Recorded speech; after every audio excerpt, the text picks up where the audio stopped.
Now, Major Mohammed Ali Shah with us on the broadcast. Major Shah, I mean, you know, we're having these realizations 2 weeks, 3 weeks, a month, in fact, a couple of years too late. A particular war that has broken out between Russia and Ukraine has left several nations, several alliances and several organizations completely exposed. So for the sake of our viewers, let's begin with NATO. How has NATO now been exposed for the rest of the world? Well, the North Atlantic Treaty Organization, NATO, which was supposed to get dismantled after the Warsaw Pact of 1955 got dismantled. Well, it never got dismantled, that's a different thing, and it rather went on further expanding.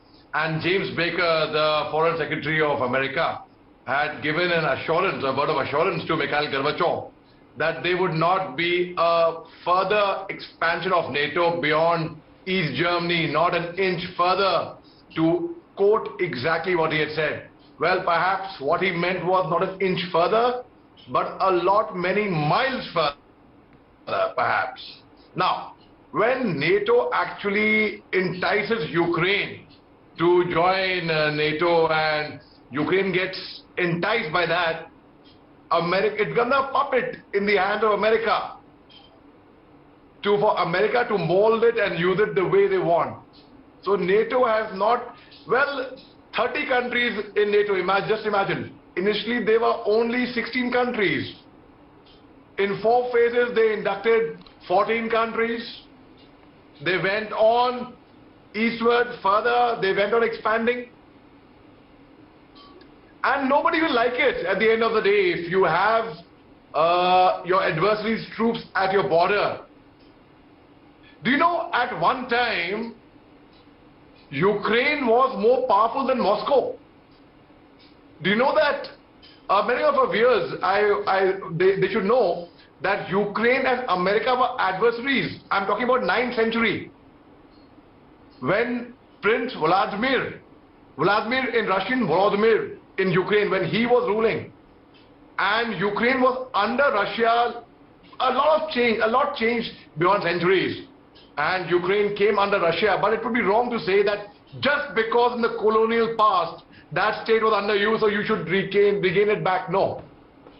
Well, when the disintegration of USSR happened in 1991, and USSR split into 15 different republics, into 15 different countries, at that time only the Warsaw Pact, which was signed, which was the same, almost the same as NATO, which was to protect the integrity, sovereignty and security of Russian favoring nations. In fact, Belarus, Ukraine and Russia, they draw their lineage from this place that I was talking about just now. Kiev was the place where it was all one at one time. Now when the failure of NATO takes place, we have false promises given to Ukraine, and Ukraine still, President Zelensky running hope against hope, thinking that NATO forces will come. NATO forces, yes, they did give them equipment, they gave them defensive weaponry in the beginning. Equipment, bulletproof vests, Germany gave helmets, they gave small arms, but there's no match to an AK-47 to a tank. There's no match to a small weapon to a ballistic missile or to a strategic weapon. So look at the weaponry that Russia had. Russia has not even unleashed the air forces yet, because they are at the same time they're apprehensive, because as it is, there are so many cases against Russia for human rights violations, for war crimes at the International Court of Justice. It can only escalate further. And US at the same time, when the US is also not, they have their intercontinental ballistic missiles. The range of that is 3,500 miles. So you can imagine how far it can go. That comes to about 5,600 kilometers. So you can imagine how far it can actually fire.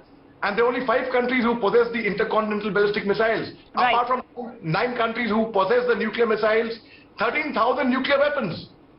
And now if NATO actually steps in also, it would lead to a world war. For sure, because 30 nations getting together as per the Article 5 of the NATO Act, where if one country of the NATO member which is attacked, but NATO cannot step in because Ukraine is not a member of NATO, but at the same time I would say Ukraine should not have been given the false promises and assurances of joining NATO. I'll just quickly complete in 30 seconds, Devika.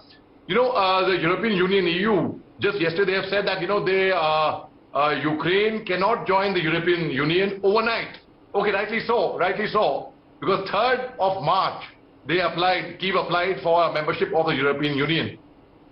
But this should have been told before. Kyiv was, Ukraine for that matter, President Zelensky was expecting something else. So now it's only a disappointment for them. That is why Ukraine is today left alone in the lurch, Devika. Absolutely. Major General Shashi Asthana. Well, thank you so much, sir, for joining us this morning on this particular developing story. I thank both our guests.